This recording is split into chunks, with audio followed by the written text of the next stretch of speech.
loolu c'est d'une extrême gravité parce qu'en réalité en matière de sortie du territoire Fatou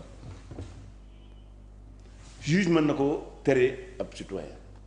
ministre de l'intérieur mën na ko tere ab citoyen mais su boobaa l'interdiction de sortie doit être prononcée à l'encontre de personnes soupçonnées d'impliquer dans une activité menaçant la sécurité nationale, le terrorisme, le trafic de drogue et des actions susceptibles de perdre gravement l'ordre public. Mansour Faye kenn dégg ko ci mu loo xam ne day nam tuddati day perturber la sécurité nationale day menacer day dafa niru terrorisme wala day jaayum drogue wala action yoo xam ne mën naa indil jafe-jafe askan bi kenn dégg ko ci loolu. mieux rapport Cour des comptes bi turam nekku ci cour bi waxul ñu topp ko parce que deful lu ñu koy toppee kon lii ministre de l'intérieur def double faute la def defoon na faute ci ba mu ko téye defaat na faute bi mu bañee def li ko yoon sant. te gëmoo ne enquête mën naa yegg ba joxoñ Mansour Faye. àggaguñ foofu gis nga nit. kenn waru koo tegi daan ci lu ñu xamut. foog kenn du ci téye nit foog. da ngay am élément te ne élément yi en tout cas. Cour des comptes laa wax est-ce que amuñu ay éléments. déedéet rapport Cour des bu ci bu ñu amoon élément mu bind ko ci décision bi mu jël parce que lan la ko le président de la chambre là bi ko ak lan la ko wax ma liiral la ko le président de la chambre désigné en qualité de juge des référés fait injonction xam nga faire injonction mooy defal nangam par la force. Au ministre de l'Intérieur des réceptions de la présente boo jotee lettre sama décision bi rek. exécuté na nga wax Mansour Faye notifier à monsieur Mamadou Mansour Faye les motifs de l'interdiction de sortie du territoire les motifs mooy li tax nga ne du génn réew mi wax ko nga wax ko ne ko doo génn réew mi. c'est-à-dire que ministre de l'Intérieur tey ci avec cette décision là bi mu jël nii defaat na trois fautes pour un ministre de l'Intérieur. ki war a aar sama sécurité aar sama sécurité un général de gendarmerie il n'est pas digne d'être ministre de l'Intérieur il doit quitter ce poste parce que lui c'est un danger pour la République. Ah oui. Absolument. Un ministre de l'Intérieur un gendarme un général de gendarmerie et de surcroît ancien commandant de la gendarmerie nationale ne peut pas faire ça violer à ce point les droits des Sénégalais. Parce que daa bokk ci lu ñu dénk ministère de l'Intérieur la protection des droits des Sénégalais or lui il viole délibérément les droits d'un Sénégalais gis nga nag lii ku ci ne ci yàlla doon nit ku baax parce que nag lii mu teg Mansour Faye kenn waru ko teg léeg-léeg ma dégg naa fekku passé bi naan Ousmane Sonko dañ ko tëjoon këram Ousmane Sonko la tax ñu tëjoon ko këram daa war a daw bërëq parce que daa jóge Ziguinchor ne maa ngi dem Dakar le 1er juin balaa 15 heures ma daane Macky Sall ndégam daa yem ci ñu tëj ko këram sax daa daw ba rëq moi j'étais pas d'accord avec le fait que ñu ko tëye këram il fallait l'amener devant un procureur mu inculper ko placer ko sous mandat de dépôt ñu juge en flagrant délit de tentative de coup d'état mais malheureusement ñi yoroon réew mi jamono ils ont fait preuve de faiblesse encore une fois Jean-Baptiste Tine doit quitter le ministère de l'Intérieur ndax lii dafa garaaw gis nga Fatou yàlla doomu adama daa bokk ci li ko wutaleeg bàyyi mi nga xam ne loola bokk na ci ci sérité bi gën a rëy bu ko suñu borom jox muy la liberté or en interdisant de manière illégale à Mansour Faye de sortir du pays le ministre de l'Intérieur viole les droits de Mansour Faye mais aussi défie la justice de notre pays viole la constitution de notre pays et tous les traités que le Sénégal a signés en matière de respect des droits de l'homme kii mu rëtt nekk ministre de l'Intérieur c'est un danger. C'est un danger may farli waa Pastef nag fukk ak juróom yi jëkk a dee boobu moo nekkoon au commandant de la gendarmerie non il faut arrêter. alors tey kaw seen yëfu caaxaan yi Sénégal ñun de ba ñuy tabax démocratie di jaay suñu bakkan di ci demee kaso booba kenn gisu ko xamuñu ko du ñu nangu tey parce que le ministre de l'Intérieur muy bafouer les libertés des Sénégalais parce que les libertés des Sénégalais c'est d'une grande lutte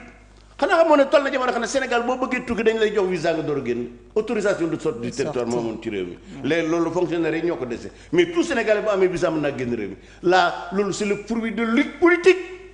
booba gisuñu ko moom Jean-Baptiste. sont des acquis démocratiques. alors donc tey kaawu Mansour Faye particulièrement lan la lay inspiré. on est dans une dictature. et pour les autres ministres. bon pour les autres ministres moom ñoom itam en tout cas ki ma ci waxal ki am na ku ma ci waxal moom nii li ma la dégg rek maanaam ab danger ma ko yoole. parce que la taxoon waa Pastef tey yëpp doon nañu enquête bi commencé nañ fi yàgg ñoom. bien sûr am di wax ay daaj di leen laaj. waaw jotoon nañ leen woo. waaw naan pour bëggoon ñu yoole donc enquête moo tax man la sànq est-ce que enquête bi wanewul leneen. non xam nga. parce que yemuñu ci ñaari fan yi la mu wane mooy effectivement am na daaj yoo xam ne nee nañ seen ministre ñoo leen jox instruction mais loolu doon tax a mucc. te du tax ñu jàpp ministre yi parce que un ordre illégal kenn du ko exécuter. donc même bu ñu demee haute cour de justice jàppoo ne mun nañu leen condamner. mais bien sûr mais ministre moo ma jox autorisation moo ma ne joxal Abdou Aziz Mbaye l'association des griots xaalis moo ma jox wala moo ma ne joxal les artistes mais c'est parce que la décision était prise de donner d'appuyer. d'accompagner financièrement ñi nga xam ne am nañu baat ci réew mi. muy ilimaan yeeg wala ma association yi et puis am na yeneen domaines yoo xam ne sax les associations dañ leen di jàppale ci côté boobu pour ñu porter le message de l'État parce que bon Covid bi c'était risqué képp koo xam ne dañ la jàpp nañu am nga baat ci réew mi eh bien effectivement ñu woo la nga dugal sa loxo loolu la war maintenant nag li am mooy 6 milliards yii nga xam ne niñ ko doxalee leeru na leer nañ daa war a leer nañ te nag jàpp naa ne dina leer nañ waaye nag ñi nga xam ne kenn tudd leen nga di leen wax parce que da nga bëgg a def des règlements de compte politique loolu moom wax dëgg yàlla c'est honteux. Ministre de l'Intérieur n'est pas une autorité judiciaire le ministre de l'Intérieur moo mën a yow ak ñoo yem quand une décision de justice bu amee ministre de l'Intérieur daf ko war a appliquer parce que nag ci tribunal la mbaxana doone benn et non au ministère de l'Intérieur. alors keneen ku ñu bëgg ñu topp ko devant la haute cour de justice mooy l'ancien président Macky Sall. Guy Marius Sagna député ci Assemblée nationale saisir na assemblée ci benn proposition de résolution pour que ñu traduire l'ancien président Macky Sall devant la haute cour de justice pour haute trahison député nga woon donc am nga déjà jàngat wala gis-gis ci procédure bi ni mu ko defee ak li mu ci bëgg. bon en fait du point de vue ci wàllu procédure maanaam ni mu ko defee moom borom xam-xam yi xam. xëy na ñoo ma gën a xam mbirum règlement intérieur Assemblée nationale constitution bi wax nañ ne waxee yëfi dof la def daa bëgg a siiw rek mais en réalité du ma ko tuddee daa bëgg a siiw rek c'est da ngay xam ne Fatou depuis 2014 nitu Pastef Macky Sall mooy seen programme c'est-à-dire fenal Macky Sall sosal Macky Sall yàq deru Macky Sall lu ñu am te lañ ko amee daa mooykat boo yoo xam ne nag li nga doon def daaw ba mel ni bu ko bàyyee jig na la ba ñu faloo ba léegi itam nag continuer di fenal Macky Sall di yàq deru Macky Sall loolu ci lañ nekk mais le fait que mu ne procédure bi ci wàññi du point technique wax nañ ci liñ ci xam mais moi je vais aller plus loin ndax li tax mu ne daa bëgg Macky Sall dañ ko war a topp ci haute trahison d'abord Fatou baatu haute trahison constitution bi définir ko amul contenu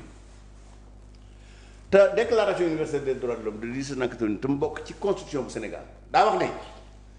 nul homme ne peut être accusé arrêté ni détenu que dans les cas déterminés par la loi daf ne kenn nit mu ne su ko topp mu ne su ko jiiñ mu ne su ko jàpp lu dul loo xam ne loi moo ko tere ngi mel ni rek aram ne nangam aram na ma wuteel alxuraan bu fa nekkul aram n'est-ce pas noonu la haute trahison demee malheureusement loi bu Sénégal muy code pénal code de procédure pénale muy constitution bi leer